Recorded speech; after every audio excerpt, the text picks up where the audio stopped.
ஃபேக்டரியில லேபரா தன்னோட லைஃபை ஸ்டார்ட் பண்ண ஒருத்தர் இன்னைக்கு இந்தியாவே திரும்பி பார்க்குற அளவுக்கு தன்னோட முயற்சியெல்லாம் வளர்ந்துருக்காரு. அவர் தான் ரட்டன் டாடா. 100 days of 100 குட்டி ஸ்டோரிஸ்ல இன்னைக்கு டே 11.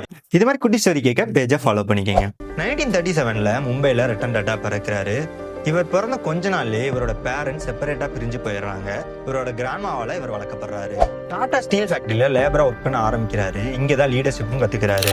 1991ல டாடா கம்பெனியோட சேர்பர்சன் ஆன போது கம்பெனில 70% லாஸ் ஏற்படுது. சுத்தி இருக்க எல்லாரும் டாடா கம்பெனி கொலாப்ஸ் ஆயிடும் அப்படின்னு சொல்றாங்க. ஆனா ரட்டன் டாடா மட்டும் தன்னோட நம்பிக்கை விடாம தொடர்ந்து முயற்சி பண்றாரு.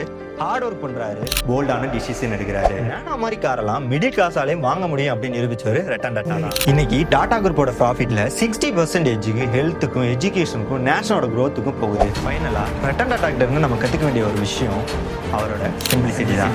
நெக்ஸ்ட் இது மாதிரி குட்டி ஸ்டோரியோட நான் உங்களை மீட் பண்றேன்.